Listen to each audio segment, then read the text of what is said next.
কাজে বইয়ের কিন্তু বিকল্প নাই। আপনি বিদেশে যান, এখনো দেখবেন যে মানুষ বই পড়ে, কিন্তু দেশটা আমার। যদি সমাজটা ভালো থাকে, যদি রাস্তাটা ভালো থাকে, এই রাস্তা দিয়ে বিএনপিও যাবে, জামাতও যাবে, আওয়ামী লীগও যাবে। রাস্তাটা যদি ভালো না থাকে তাহলে সবার জন্যই তো লস, রাষ্ট্রের জন্য লস। তা আমরা যাতে সেই ব্যবস্থাটা, সেটা কিন্তু সবচেয়ে বড় কথা যে সেটা সবকিছু ডিপেন্ড করে শিক্ষকদের উপরে। সমাজ গড়ার কারিগর আপনাদেরকে বলা হয়, সমাজ গড়ার কারিগর হিসাবে সেই কারিগররাই যদি ঠিক না থাকে তাহলে কিভাবে হবে? এবং সেখানে চেষ্টা করতে হবে যে সব কিছুর ঊর্ধ্বে উঠে আপনাদেরকে কাজ করার জন্য। একটা মেধার কোনো বিকল্প না। একটা মেধাবী যে কোনো ঘরে জন্মগ্রহণ করতে পারে, যদি মনে হয় সে তো আমার কিছু না, তাহলে হবে না। সেই আমি অনেকগুলো কথা আপনাদেরকে বলে ফেললাম, আপনারা কিছু মনে করবেন। আর ভবিষ্যতে যেটা বললাম, ভবিষ্যতে আমাদেরকে খেয়াল রাখতে হবে যে শিক্ষা প্রতিষ্ঠানের জন্য আগে যেটা বললাম যে আগে শিক্ষা, তারপরে অন্য কিছু, সেই বিষয়টা আপনাদেরকে খেয়াল রাখতে হবে। আমি আপনাদের সবাইকে ধন্যবাদ জানাই যে আপনারা এখানে আমাকে আজকে এখানে কিছু কথা বলার সুযোগ করে দিয়েছেন।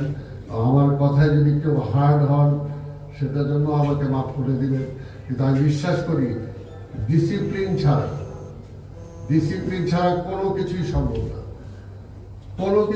না। আগে আমার দায়িত্বটা আমি পালন করি, এখন এখানে আমাকে চেয়ারম্যান হিসাবে নিয়োগ দেওয়া হয়েছে। আমার দায়িত্ব রইল প্রতিষ্ঠানের চেয়ারম্যান হিসাবে আমাকে কি করা দরকার, আগে তো আমাকে সেটা বের করতে হবে। আমি যদি চেয়ারম্যান হিসাবে কি করা দরকার এই প্রতিষ্ঠানের জন্য সেটা চিন্তা না করে আমি অন্য চিন্তা করি, তাহলে তো হবে না। কাজে আমার প্রধান দায়িত্বটা হলো এটা, যে শিক্ষা প্রতিষ্ঠানটা যাতে ভালো চলে, আপনারা যাতে ভালো থাকতে পারেন, ছাত্রছাত্রীরা যাতে আপনাদের দ্বারা তাদের শিক্ষানবিশকালীন যাতে তারা উপকৃত হয়, ভালো সার্ভিসটা আপনাদের থেকে পায়। আমার দায়িত্বটা এটা। এরপরে যদি অন্য কিছু, সেটা অন্য ব্যাপার। এই বিষয়টা আপনারা খেয়াল রাখবেন এবং যে কোনো সময় যে কোনো কিছু আপনারা অবশ্যই প্রিন্সিপালের মাধ্যমে বলতে পারেন, বা প্রিন্সিপালের মাধ্যম ছাড়াও খুব বিশেষ প্রয়োজন পড়লে শিক্ষক যে প্রতিনিধি আছেন তারা আপনারা আমাকে বলতে পারেন। আর যত কম কথা বলা যায় তত কাজ বেশি হবে। আর নালিশে তো এখানে মানুষ সবারই সমস্যা আছে, বাংলাদেশ যে অবস্থায় আছে অনেক সমস্যা, আর এখন তো আরো সমস্যা। বিগত 17 বছরের সমস্যা এমন সৃষ্টি হয়েছে যেগুলোকে শেষ করতে যে অনেক অসুবিধা হবে, কিন্তু তারপরে এর মধ্যে দিয়ে আমাকে চলতে হবে, আমাদের চলতে হবে। আপনাদের বেতনের কথা বলেছেন, অন্যান্য বিষয় বলেছেন, এগুলো আমি যখন আপনাদের সাথে বসবো আলাদা তখন এই সমস্ত বিষয়ে আলোচনা করব। আপনারা অবশ্যই, কারণ আমাদের পৃথিবীর সব জায়গায় কয়েকটা ক্ষেত্রে আছে যাদেরকে ডিস্টার্ব করা যায় না, তাদেরকে আনডিস্টার্ব রাখতে হয়, তাদেরকে ফ্যাসিলিটিসটা বেশি দিতে হয়। যে কোনো রাষ্ট্র, তার মধ্যে যদি শিক্ষকের পরিবার যদি ভালো না থাকে, যদি সে শান্তিতে থাকতে না পারে, তার পরিবারে যদি টানাটানি থাকে, সে যদি অর্থের কারণে আরেক জায়গায় যাইতে হয়, তাহলে তার মানটা ঠিক থাকবে কিভাবে, সে শিক্ষাই বা দেবে কিভাবে? এর জন্য অন্যান্য রাষ্ট্রে শিক্ষক আর পুলিশ এই দুটাকে এমন কিছু দেওয়া হয় যে তারা কখনো দুর্নীতির দিকে যেতে পারে না, কিন্তু আমাদের এখানে সেটা নাই। কাজেই রাষ্ট্র ব্যবস্থায় নিশ্চয়ই আজকে আস্তে আস্তে পরিবর্তন হবে, চেঞ্জ হবে। তো তাই বলে তার আমরা বসে থাকলে হবে না, সবকিছু তো আমাদের উপরে নির্ভর করে।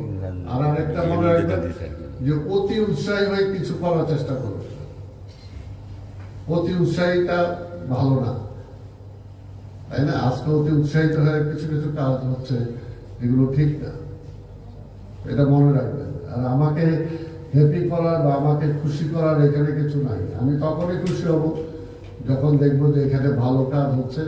শিক্ষক হিসাবে আপনার দায়িত্বটা সেটা, এবং এখানে ছাত্রছাত্রীরা যাতে বলে যে না, আমার ওই টিচারটা আমাদের খুব ভালো, এটা হলো বড় কথা। যে এজ এ মানুষ, যে আমি এই দেশের নাগরিক, অন্তত আমি মৃত্যুর কালে যা শুনে যেতে চাই, মানুষ যাতে বলে যে না সালাম সাহেব ভালো মানুষ ছিল। কবরে দেখেন যে হাজার হাজার কোটি টাকা অনেকে কামাইছে, আজকে দেখেন কোথায় কোথায় চলে গেছে। কোনো কাজ হয়নি, কোনো লাভ হয়নি এই টাকা পয়সা, কোনো লাভ হয়নি। তারপর যখন মরে যায় তখন তো টাকা পয়সাও দিয়ে যেতে পারে। কিন্তু মানুষ যদি বলে না ওই লোকটা ভালো ছিল, ওইটাই কবরে যাবে। আজকে কিন্তু এটারই বড় অভাব, এটারই বড় অভাব। আমরা খালি চাই, খালি চাই,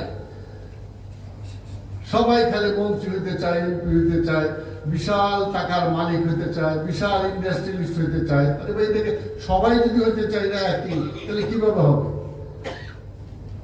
আল্লাহ পৃথিবীটা বানাইছে, আল্লাহ দেখেন এখানে সমুদ্র বানাইছে, আবার পর্বত বানাইছে, আবার বাঘও বানাইছে, আবার কেঁচও বানাইছে। অর্থাৎ হোল সমাজ, হোল পৃথিবীটাকে তিনি ধরে রাখার জন্য এমন ভাবে রাখছে যাতে ঠিক মতো থাকে। আজকে দেখেন এনভায়রনমেন্টের উপর আসছে যে বেশি বরফ জমে যাচ্ছে, এই জন্য পানি বেড়ে যাচ্ছে। অর্থাৎ প্রকৃতির উপর মানুষ হাত দিচ্ছে বলে কিন্তু আজকে এটা হচ্ছে। তাহলে একটা সন্তান, একটা ছেলেকে সৃষ্টি করছে, সে ইঞ্জিনিয়ার হবে, আরেকটা সৃষ্টি করছে সে ডাক্তার হবে, আরেকজনকে তার মেধাটাই দিছে এই জন্য সে শিক্ষক হবে, আরেকজনকে দিছেই সে একটা ক্রিয়াঙ্গনে সে একটা নাম করা কিছু হবে। কিন্তু ওই যে অনেক বাপ্পারাও চায় না, ও জোর করে ইঞ্জিনিয়ার বানাইতে চায়, তবে সেটা হয় না। তা আমাদেরকে এটা মানতে, সমাজ ব্যবস্থাটাকে যদি আমার ঠিক মতো রাখতে হয়, তাহলে যে যেখানে আছে সেই দায়িত্বটাই আমাকে পালন করতে হবে। কিন্তু না, এখন সবাই খালি মন্ত্রী হইতে চায় আর বিশাল টাকার মালিক হইতে চায়। লাভটা কি? এই মন্ত্রিত্ব নিয়েও কবরে যাওয়া যায় না, বিশাল টাকা নিয়েও কবরে যাওয়া যায় না। এই যে আজকে একটা পরিবর্তন হয়েছে, দেখেন কোথায় টাকা, কোথায় পয়সা, কোথায় ক্ষমতা, কোথায় কিছু নেই।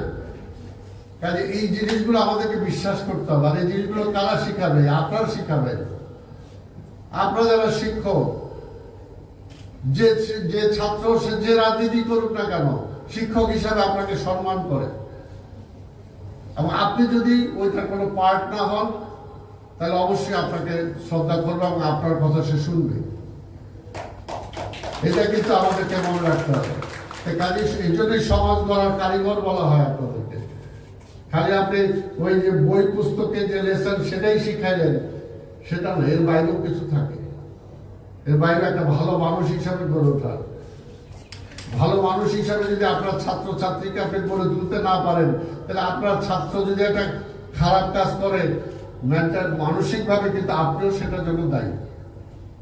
আজকে যে আজকে সমাজ ব্যবস্থা আজকে যে এমন একটা ধস থামছে, নীতি নৈতিকতা যে একটা চরম বিপর্যয় চলে গেছে, এটাকেও এটা রেস্ট যদি টাইনা ধরতে হয়, সেটাও কিন্তু এই শিক্ষকদের কিন্তু দায়িত্ব, সেখানে একটা বিশাল বিশাল। কাজেই আমি আশা করি যে আপনারা প্রতিষ্ঠানটাকে ভালোভাবে গড়ে তুলবেন। যে সমস্ত ছেলেমেয়েরা আপনাদের কাছে আসে পড়াশোনা করতে, তাদের ভবিষ্যৎ একটা ভালো নাগরিক হিসাবে গড়ে তোলার দায়িত্ব আপনারা পালন করবেন। তাহলে সত্যিকার অর্থে আপনার উপরে দায়িত্বটা পালন হলো বলে আমরা ধরে নেব। তা আমি অনেক কথা বললাম, আপনারা কিছু মনে করবেন না। ভবিষ্যতে ইনশাল্লাহ এই প্রতিষ্ঠানটা যাতে আরো বড় হয়, আরো ভালো হয়। এখান থেকে যে ভালো কিছু ছেলে মেয়ে যদি এরকম নাম করতে পারে, তখন তো আপনারাই বলতে পারবেন আমার ছেলে, আমার মেয়ে, আমার এই প্রতিষ্ঠানের ছিল, সে আজকে বাংলাদেশের মুখ উজ্জ্বল করেছে, তখন আপনার মুখ উজ্জ্বল হবে। এবং সেই সময় যে আনন্দটা পাবেন, ওটা কিন্তু কেউ আপনাকে কোটি টাকা দিলেও সে আনন্দটা এমনি পাবেন না, পাবেন না। তো সেই কারণে একটা বোর্ডে, আগে যেটা ছিল বোর্ডে একটা স্কুলে বা কলেজে একটা বোর্ডে স্ট্যান্ড করলে, ওই কলেজের শিক্ষক অধ্যক্ষ যেভাবে নিজেকে প্রাউড ফিল করতো, বা ওই কলেজের একটা ছাত্র হিসেবে অন্য ছাত্র যেভাবে প্রাউড ফিল করতো, এখন আজকে ওই অবস্থা নাই। এই কাজে আসেন সবাই মিলে যাতে সে অবস্থাটা ফিরে আনা যায়। অন্যকে ঠিক করতে দরকার নেই, আমারটা আমি করি, আমারটা আমি করি, তাহলে দেখবে যে সব আস্তে আস্তে ঠিক হবে, সব ঠিক হবে। এই দেশটার হ্যাঁ আজকে অবস্থায় গেছে সেটার জন্য যদি খালি আরেকজনকে খালি আমি দায়ী করি তাহলে তো হবে না। আমি কতটুকু কন্ট্রিবিউট করলাম সেটাকেও আমাকে হিসাব করতে হবে, চিন্তা করতে হবে। একটা মানুষ হিসাবে, এই দেশে একটা নাগরিক হিসাবে, সচেতন নাগরিক হিসাবে, একজন শিক্ষিত মানুষ হিসাবে আমি আপনাদের সবাইকে ধন্যবাদ জানাই। আগামীতে ইনশাল্লাহ যতদিন আছি প্রতিটা মুহূর্তে আপনারা আমাকে পাবেন। যে কোনো ভালো কাজের জন্য যতটুকু সহযোগিতা দরকার অবশ্যই সেই সহযোগিতাটুকু আমার পক্ষ থেকে থাকবে। আমিও আপনাদের কাছ থেকে সহযোগিতা আশা করি। আর কখনো নিজেদের মধ্যে ভেদাভেদ, আল্লাহর হস্তে আপনি এখানে বলছেন যে আমরা এক, কলেজের স্বার্থের ব্যাপারে নিজেরা এক, কাজে এই একটা ঐক্যটা থাকতে হবে। আপনার বিভিন্ন ফ্যাকাল্টির অনেক কিছু দেখালেন, খুব ভালো, আমার কাছে খুব ভালো লাগলো। প্রত্যেকটা সেক্টরকে যদি আরো বিল্ড আপ করা যায় আরো ভালো হবে। এই যে লাইব্রেরি এখানে দেখালেন কি সুন্দর। আগে দেখেন আমরা যখন ছোট ছিলাম এলাকায় আমরা নিজেরা লাইব্রেরি করছিলাম। আমি জাতীয় পর্যায়ে আমার ছোট্ট একটা অফিসে আজকে জিআরসিটি পাঠাগার নামে একটা পাঠাগার প্রথম একটা ছোট্ট আলমিরার মধ্যে শুরু করেছিলাম। আজকে পার্টি অফিসের বিশাল একটা ফ্লোর নিয়ে আজকে সে লাইব্রেরি প্রতিষ্ঠা হয়েছে এবং সেটা শাখা আজকে সারা বাংলাদেশে। কারণ শিক্ষার কোনো বিকল্প না। একটা বই আগে ছাত্রছাত্রীদের কাছে, শিক্ষকদের কাছে বা যারা জ্ঞান পিপাসু সবার কাছে একটা অনেক সময় দেখা যায় একটা বই থাকতো, এখন তো পাওয়া যায় না। যদিও এখন কম্পিউটারের যুগ চলে আসছে, ল্যাপটপ চলে আসছে, কিন্তু ল্যাপটপে আমরা কি কতটুকু দেখি, সারাক্ষণ ফেসবুকই দেখতে থাকি, তাই না? কাজে বইয়ের কিন্তু বিকল্প নাই। আপনি বিদেশে যান এখনো দেখবেন যে মানুষ বই পড়ে। যাই হোক, অনেক নীতির কথা বলে ফেললাম, অনেক কঠিন কথা বলে ফেললাম। আমি হয়তো এই পর্যায়ে অতটুকু যোগ্য না, তারপরেও বলে ফেললাম। আপনারা আমার জন্য দোয়া করবেন, দেশের জন্য আমরা দোয়া করব এবং দেশের এই অস্থিরতা যাতে কমে আসে, দেশটা যাতে ভালো দিকে যায় সেটার জন্য আমরা সবাই দোয়া করব। দেশটা ভালো হলে আমাদের সবার জন্যই ভালো। আমি আবার আপনাদের ধন্যবাদ জানিয়ে আমার শিক্ষক শিক্ষিত যারা আছেন আপনাদের সহযোগিতা চেয়ে, আর যে কোনো সময় যে কোনো সমস্যা আল্লাহর হস্তে নিজেদের মধ্যে কোনো বৈষম্য সৃষ্টি করবেন না, দলাদলি সৃষ্টি করবেন না। দলাদলি সৃষ্টি করে যদি কোথাও কারো কারণে শিক্ষা প্রতিষ্ঠানের ভাবমূর্তি নষ্ট হয় তাহলে কিন্তু তাকে ছাড়া হবে, এটা মনে রাখবেন। আমি কিন্তু এই ব্যাপারে একদম, আমি থাকি বা না থাকি, যদি কারো কারণে কোনো ক্ষতি হয় তাহলে কিন্তু স্পেয়ার হবে না। কাজে সেই জিনিসটাও রাখবেন। ভালো কাজ করে সেটার জন্য যতটুকু সহযোগিতা দরকার করবো, কিন্তু খারাপ কিছু হইলে তাহলে ওই একটা খারাপ থেকে সরাই দিতে হবে, নাহলে সব খারাপ হয়ে যাবে। এই বিষয়টা আপনারা খেয়াল রাখবেন।